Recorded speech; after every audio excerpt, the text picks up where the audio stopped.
Surrounded by the Waccamaw River and the Great Pee River sits Sandy Island. It's believed that the two merging rivers coming together like a sandbar created the island.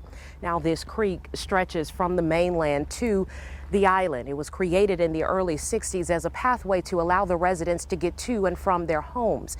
Sandy Island has a lot of history, but perhaps what is deeply rooted and shaping the history of the island is the Gullah Geechee culture. It's a place where time stops. But we have the seclusion and the privacy, and also we have nature, the peace and quietness, family, close-knitness. To allow those that will to enjoy a slower way of life. You don't get that over there on the mainland. I think sometimes it's something that people are missing out on because it's always go, go, go. There are those who have tried to leave. Yeah, something about Sandy Island that kept drawing me back. And then there are those who don't want to leave. I just love it. I can't tell you what all I love. I just love it. About 50 people live on Sandy Island now, all descended from slaves brought from West Africa to cultivate rice on nearby plantations. And it's right down here at the waterfront. The residents are the direct descendants of Gullah people. Gullah was actually brought from Sierra Leone, Africa, and all of the folks that were gathered from different tribes, they had to communicate with each other. They had a different dialect, but English was the main language that they used.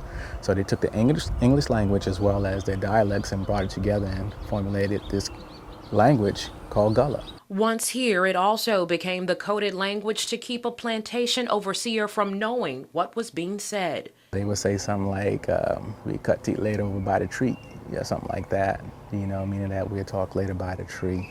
Gullah became not just a language, but a culture all its own. Traditions of Gullah resonate deep in nature.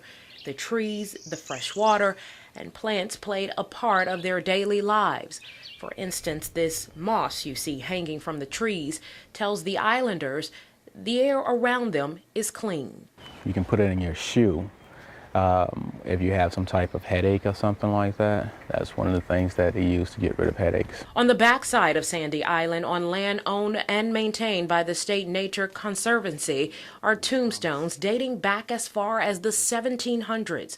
Researchers from Coastal Carolina University brought sonar equipment to this site and found over 200 graves. Part of the culture was finding a place that was very natural, looking for ground where they could put their loved ones. Correct.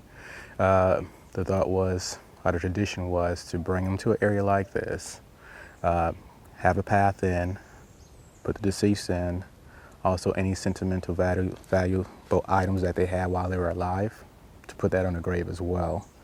And it was never meant to come back and visit the grave, is because once the deceased has been laid to rest, their body and their spirit goes into nature, so they're always around. In 1882, a former slave by the name of Philip Washington earned enough money to buy close to 400 acres of land from the widow of a plantation owner. And that land, where people still live today, has been passed down from generation to generation. Well, I'm living here now. I'm living on my daddy property that given by him from the Francis Washington State. Onethia Elliott is the longest living resident on Sandy Island, and at 102 years old, she has seen a lot of changes while living her entire life on the island. Like in 1965, when the island was first introduced to electricity. That was great, because we turn on the light. Then you switch on the light, everybody had to pay $15. And turn on the light, that was great. This is the old schoolhouse. It was opened in 1932 to 1965. Well, now it serves as a library and community meetings are held here. But if you look at the windows and the doors of this old building, you'll see it's a hint of blue. According to a folklore tradition, blue was the color that kept spirits away.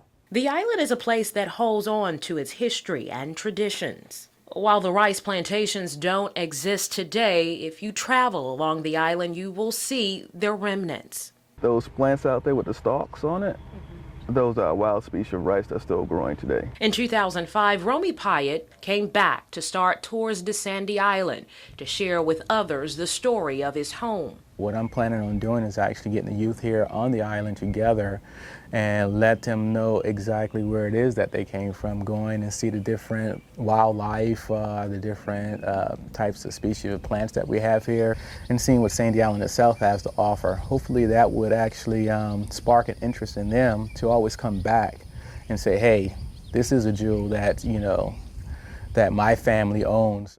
Ms. Onithia says her generation preserved Sandy Island, but the younger generation has made it better. It is a lot of opportunities here on Sandy Island. The older people, the island gone, but the young people left here and they improving Sandy Island a lot. And at the end of the day, it's the only place she wants to be. I enjoy living here. I don't have long to live, and I don't know how long I have, but I enjoy living on Sandy Island, nowhere else but Sandy Island.